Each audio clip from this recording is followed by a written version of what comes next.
这里是天津的静园，原来驻日大使馆的私人宅邸。1929年，23岁的溥仪和婉容以及20岁的文秀一起来到了天津静园。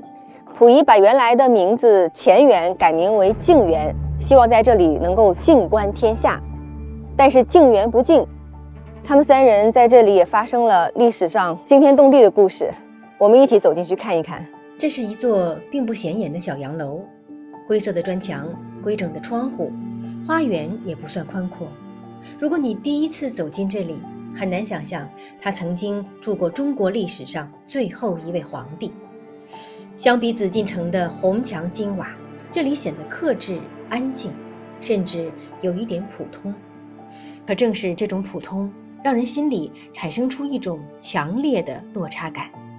一个曾经站在权力顶峰的人，却住在这样一座租界里的小楼中，这种空间的变化本身就是时代剧烈转向的证据。当我站在院子里，看着冬日略显萧瑟的树影时，脑海里浮现的不是传奇，而是一种制度更替后的沉默。房子没有情绪，但历史有，建筑会留下秩序变动的痕迹。而这座静园正是一个时代退场的缩影。溥仪离开紫禁城后，并没有真正拥有自由，他从帝王变成被安置的人，从权力中心被转移到边缘空间。这里是静园的议事厅，想当年溥仪和遗老们就在这里商量复辟的大事。溥仪心猿意马，遗老们主张有的联日，有的说联合各国列强。而溥仪也在犹豫着到底要不要复辟，如何复辟。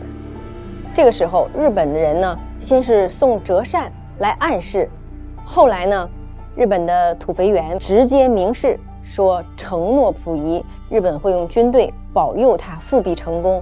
于是溥仪也是最终离开了静园，前往了东北，联合日军伺机复辟。但是这实际上也是他人生当中走的最错误的一步棋。天津租界之所以成为他的居所，并非偶然，而是当时复杂国际博弈的结果。列强在中国的租界不只是生活区，更是一种政治空间。住在这里意味着被保护，也意味着被利用。皇帝不再拥有实权，却仍然具有象征意义。象征本身就是一种筹码。各方势力都清楚，历史身份可以被包装、被交易、被赋予新的用途。一个失去统治权的人，仍然可以成为政治叙事中的一部分。一开始，日本的贵族挑动溥仪复辟，很含蓄，送的溥仪的扇子上写了2句诗：天末空钩剑，时非无范蠡，很隐晦。后来呢，日本人土肥原直接就跟溥仪说，我们用日本军队保护你复辟，跟我们到东北去。那溥仪呢就离开了静园，藏在一辆日本人的车后座的后备箱里，逃到了东北。在那里呢，第3次称帝做皇帝，但是就成了日本人的傀儡。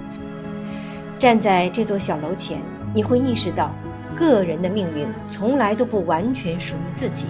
当制度结构发生改变时，个人只能在新的秩序中被重新安放。这里是静园1层的餐厅，也是溥仪当年和婉容以及文秀一起用餐的地方。走进屋内，陈设并不奢华，更多的是一种过渡性的居住状态。这里不像宫殿，也不像真正意义上的私人住宅，更像是一处被安排好的临时空间。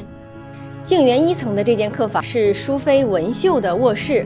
那文秀比溥仪和婉容都小3岁，想当年选秀的时候，溥仪是在文秀的照片上画了一个圈的，但是由于他的原生家庭没有婉容那么尊贵，再加上太后们的反对，所以最终大清最后一位皇后还是定了婉容。但是1929年，文秀和溥仪、婉容一起搬到了天津的静园，那个时候他才20岁。可是他有非常强的正义感和爱国心，在这里他极力劝谏溥仪不要投奔日本人，不要去东北复辟，所以越来越遭到了溥仪的反感。再加上他在这里和婉容的关系越来越恶化。1931年，文秀提出了要和溥仪离婚，这也是中国历史上第一个和皇帝提出离婚的妃子。天津地方法院最终判决两个人离婚成功。文秀离婚那天，把结婚证书撕成了2半，这张照片也成为了历史上见证中国第一位和皇帝离婚妃子的照片。那次事件被称为妃革命。楼梯、书桌、窗帘，每一处都在提醒你，这是一种退场之后的生活。可就在这看似平静的空间之外，时代却在剧烈变化。军阀混战，列强角力，民族主义兴起，新的政权形态正在酝酿。中国社会的权力结构正在重组，而曾经的皇权只剩下象征性的影子。静园2层是婉容和溥仪的卧室，这里是婉容的书房。婉容出生在天津，自幼家境良好，受了非常好的西式教育，她的英文也非常好。她跟溥仪在刚结婚那会儿，经常用英文互通书信，两个人经常用英文对话。溥仪的英文叫做 Henry，婉容叫做 Elizabeth， 两个人之间非常亲密。但是后来他们关系恶化之后，婉容就常常被一个人丢在了静园。那她为了排解孤独，她就弹钢琴、阅读书、画画。但是后来很不幸，因为她有一次生病，疼痛难忍，她的父亲给她寄来了鸦片来缓解疼痛，结果她就染上了毒瘾。所以后期婉容在静园吸食鸦片，身体日渐衰落，也是她后期悲剧的原因之一。这里是婉容的卧室。1929年，她跟溥仪从天津的张园搬到了静园。那在这里呢，早先的几年是过得非常的开心的。她跟溥仪一起在静园的院子里面打网球两个人一起讲英文，而且一起去当地各种西餐厅去吃饭，去舞场跳舞，过了一段非常惬意时髦的这种生活。那婉容当年呢，买了好多奢侈的衣服，她也烫发，溥仪也把自己打扮成英国贵族的形象，两个人在天津当地简直就是一对时髦的年轻贵族夫妇。可是幸福的日子总是那么的短暂。溥仪后来在日本人土肥原的忽悠之下，踏上了去东北的复辟的行程，也走上了一条不归路。站在这里，你会突然明白，真正决定方向的从来不是某一个人，而是背后的制度力量。很多人喜欢用传奇的角度讲解这段历史，但如果换一个视角去看，会更清晰。皇帝并不是因为个人能力而拥有权力，他是制度的产物。当制度崩塌，个人的权利自然消散。权力本身并不附着在某个人身上，它附着在制度之上。当制度更替，权力就会重新分配。这里是溥仪的书房。溥仪在静园期间，他所有的花费都是来自于他跟弟弟溥杰花了大半年时间从清宫运出来的各种文玩古物。那随便一件宫里的宝贝典当出去呢，就够他们花销一阵子了。在静园，溥仪除了读书之外，他还打网球，在园子里面修了一座网球场，还打高尔夫球。